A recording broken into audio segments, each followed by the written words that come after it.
Okay, so today is definitely a metaphysical concept, that's for sure. I love talking business, I love talking strategy, I love talking high level sales.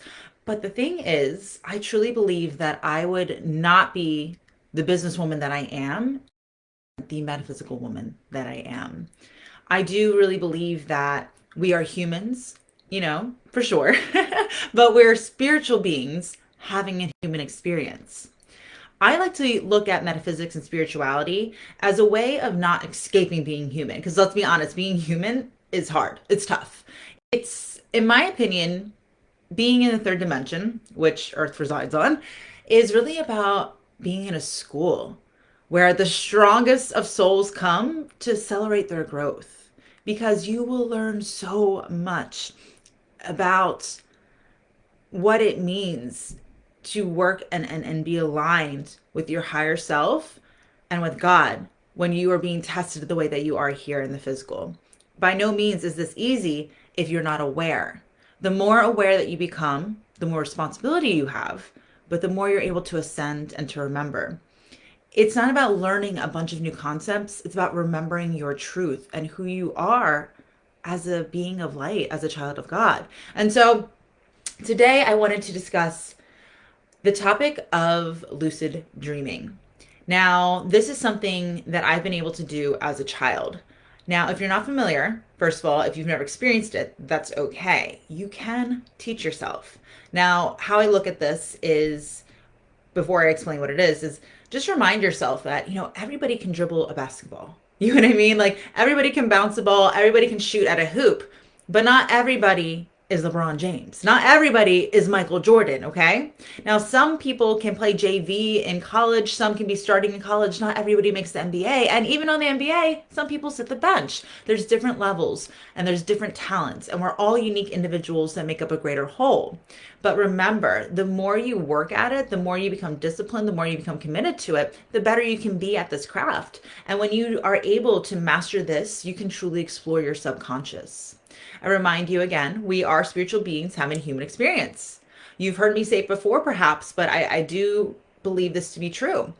5% of your brain is conscious, 95% of it is subconscious. So for me, I like to say that means you're 5% human, 95% spirit.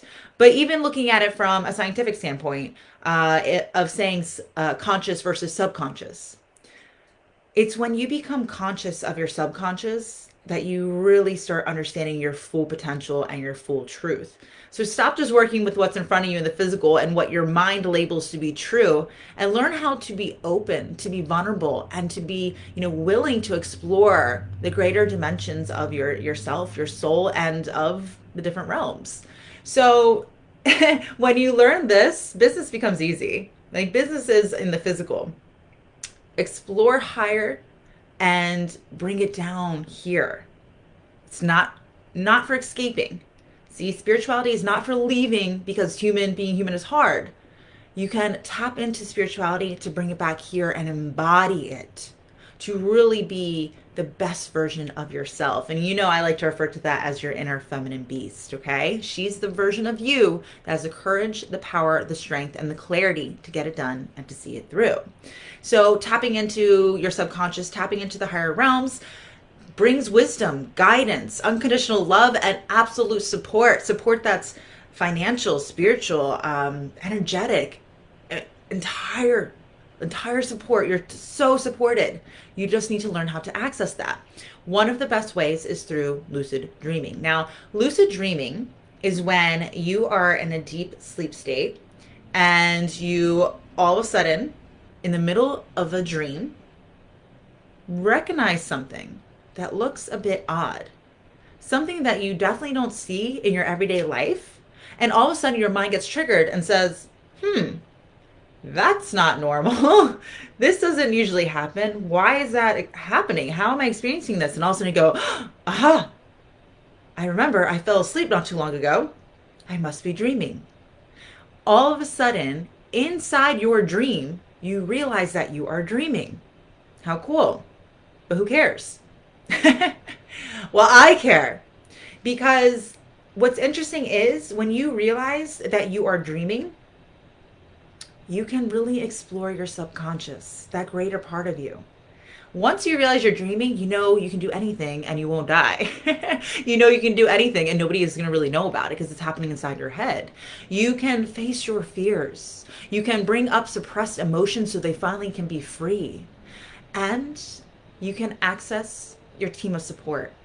And for me, the greatest gift is that I've been able to sit down and have conversations with my father, who's been passed away for years now. It's a beautiful, beautiful thing. So I recently had some experiences, and it's so interesting because I've had this on my topic list to do next for this podcast. And of course, right before, as in last night, I had a lucid dream. So I want to explain to you what my dreams were and then how you can start teaching yourself to do this. And again, to remind you why it's important. Okay, so not too long ago, I had a dream. And you know, it's funny, I shared this with my mentor. She's like, you got to make that a podcast episode. So again, here we are, right? So I had a dream that I was away for the holiday and we had all of the friends and family over. And I was pretty tired. I was run down. I actually went to sleep that night extremely exhausted, and so much so that I felt tired in my dreams. But my husband was like, you know what? We have the whole family together. We got the kids together. We're going to go and we're just going to have a great time and we're going to play some games out in the yard. And I was like, games out in the yard? It's nighttime. He goes, come on. It'll be like manhunt. Like, you know, when you were a kid and you kind of like played hide and seek / tag, but it was like at dark, in the dark. Anyway, I did that growing up. So in my dream, we're doing that. I was like, okay, I don't care how tired I am. I'm definitely down for a game of manhunt. I remember as a kid that was hard to do though because I always had light up shoes. I totally gave away where I was. Gosh, I kind of wish I still had light up shoes. They're so cool.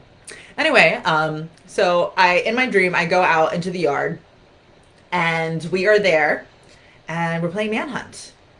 All of a sudden, this giant snake comes out and I'm freaking out. Okay. I'm not a snake girl. Oh my gosh. My two little boys, every time we go to the zoo, that's the number one place they want to go. I'm like, why? Symbolically speaking though, whenever I dream about a snake, I've given up that it's a coincidence because every single time I dream about a snake, I have something very transformational happen in my life. I've looked this up, but again, I don't look for answers outside of myself. I see what really resonates with me. But I really kind of asked my inner feminine beast, what does the snake symbol mean? And what am I being inspired by when I look at options outside of myself? And the snake sheds its skin and it completely renews and revitalizes and while it grows.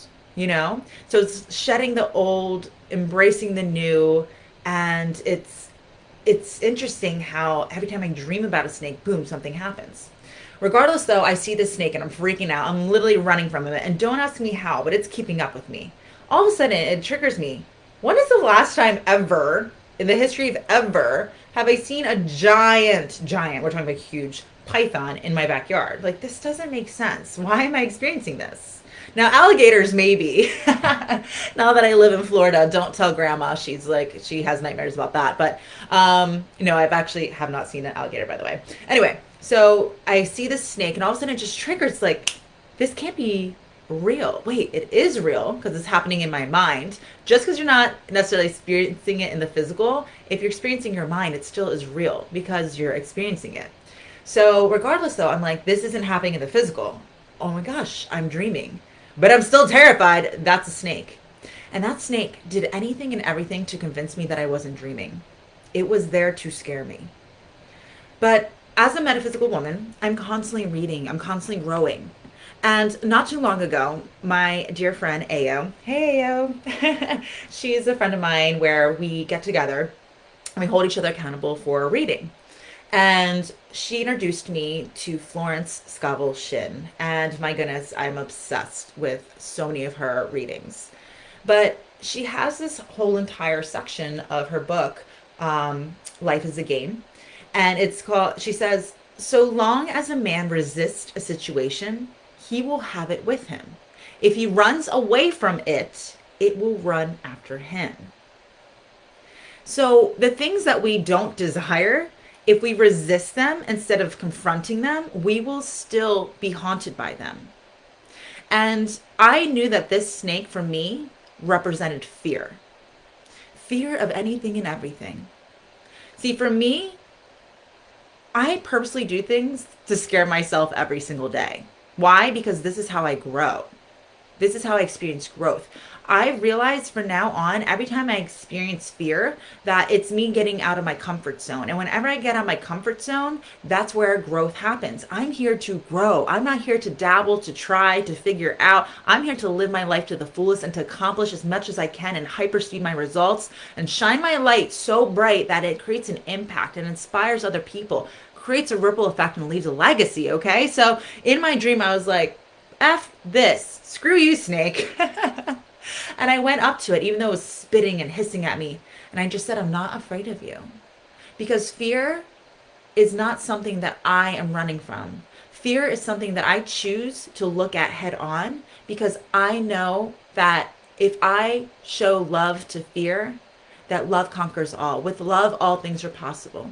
So I went up to the snake and I took it and I started twisting it and turning it. And don't ask me how or why, but in my dream, I turned it into like a balloon animal.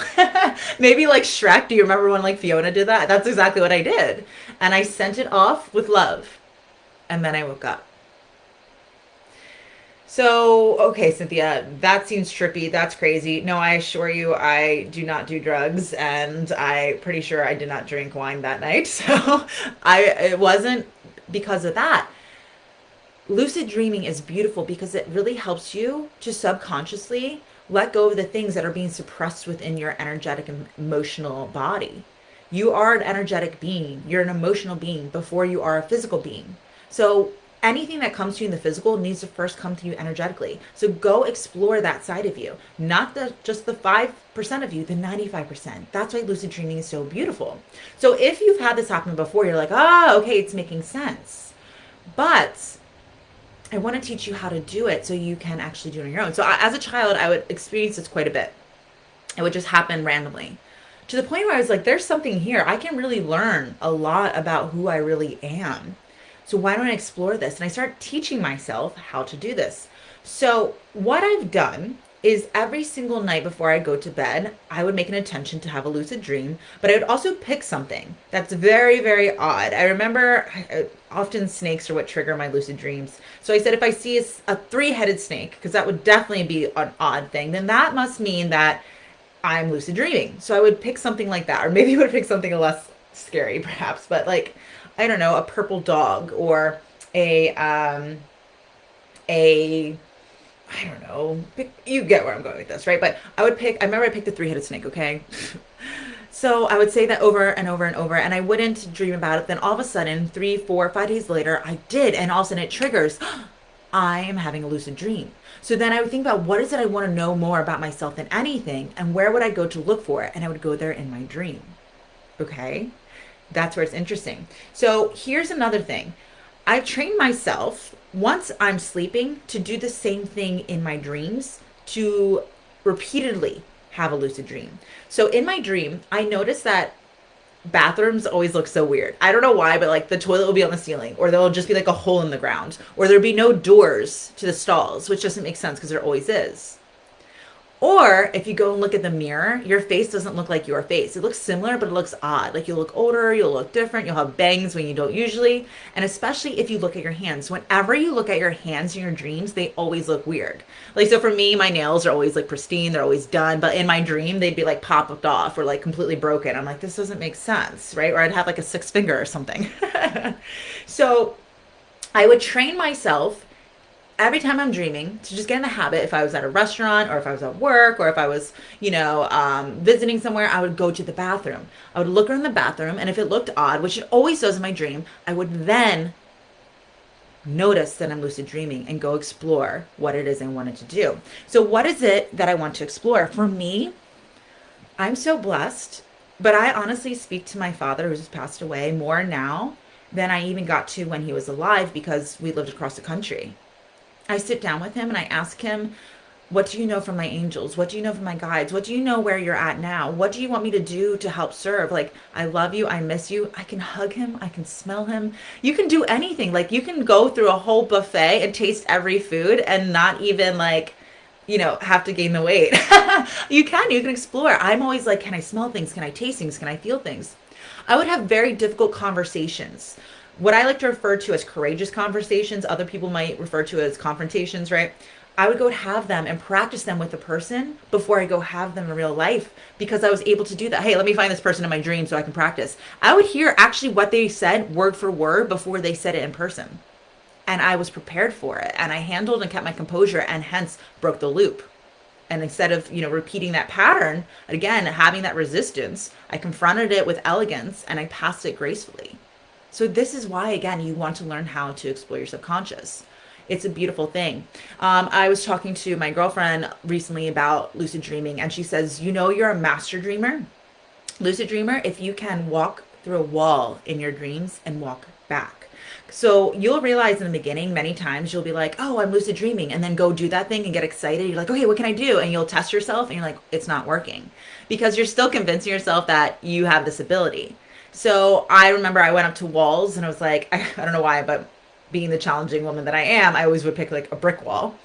But just last night, I was like, there was resistance, but I was like, no, I'm going through this wall. And boop, I walked through a brick wall. And the real master can walk back through it, which I was able to do.